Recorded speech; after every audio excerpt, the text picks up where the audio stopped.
அன்பு தமிழ் உறவுகளுக்கு வணக்கம். என் ஜீவன் பேசுது. இன்னைக்கு என்ன பேச போறோம்? ஒரு ஒரு கதை சொல்லலாம் ஐடியால இருக்கேன்.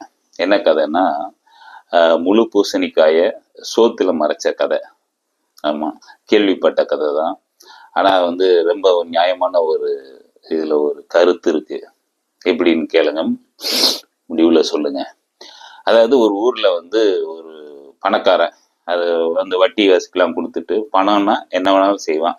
அந்த மாதிரியான ஒரு கஞ்சத்தனம், அதெல்லாம் எதை எடுத்தாலும் காய்கறி கடையில எல்லாம் பார்கெயின் பண்றது, மார்க்கெட்ல காய்கறி வண்டியில பார்கெயின் பண்ணி வாங்குறது, எதை எடுத்தாலும் அடிச்சு வாங்குறது, அப்படியான ஒரு குறுக்கு புத்தி பணம் சம்பாதிக்கிறதுக்காக இருக்க ஒரு குடும்பம் ஒரு தெருவில் இருக்காங்க.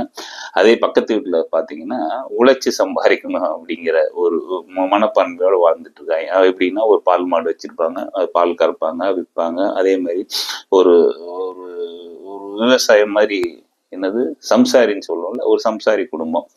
என்ன பண்ணாலும் அவங்க வீட்லேயே தோட்டம்லாம் போட்டு அந்த புடலங்காய், பூசணிக்காய்,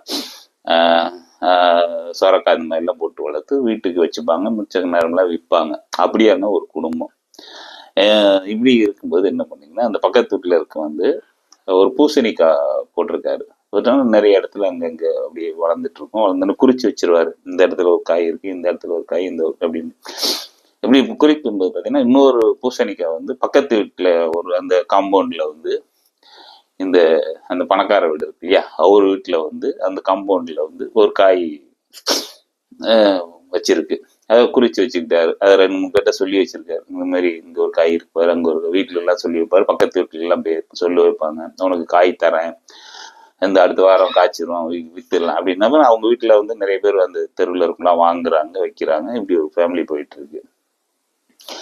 இப்போ அந்த காய் நல்ல, இப்போ நிறைய இடத்துல காய்கள் வாங்க, புடுங்குறாங்க, பறிக்கிறாங்க, விற்கிறாங்க. இப்படி போயிட்டு இருக்கும்போது இந்த காயை டெய்லி ஒவ்வொரு இடத்துலையும் பார்த்துட்டே இருப்பாரு. அப்ப பார்க்கும்போது பார்த்தீங்கன்னா, இந்த ஃபைனான்ஸ் பண்ற வீட்டு இருக்கு இல்லையா, அவர் வீட்டுல இருந்த காய் பருவத்துக்கு வந்துருச்சு. பருவம் நாளைக்கு பறிக்கலாம் அப்படின்னு சொல்லி இருக்கும்போது பக்கத்து வீட்டுல ஒருத்தர் விலை பேசியிருக்காரு, இன்னைக்கு உங்களுக்கு தான் அந்த காய் அப்படின்ட்டு. அடுத்த நாள் காலையில எழுந்துச்சு பார்த்தா அந்த காயை என்ன பண்ணிட்டான், அந்த அந்த அந்த ஃபைனான்ஸ் பண்ற ஆள் இருக்கான்ல, அவன் நைஸ் ஆட்டையை போட்டான். நைட்டோட நைட்டா அந்த காயை பிடிங்கிட்டானே.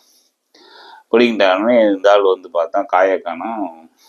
எல்லாம் பார்த்து போன்னு கத்த ஆரம்பிச்சிட்டான். ஐயோ, இந்த காயை பிடிங்கிட்டாங்க அப்படின்ட்டான். நான் இல்லவே இல்லைன்னு அவன் சாதிக்கிறான். இந்த ஆள் தான் பிடுங்கினாங்கிறதுக்கு அந்த ஒரு சாட்சி கூட இருக்கு. அந்த தெருவில் ஒருத்தர் சொல்லிட்டாரு. அந்த காலையில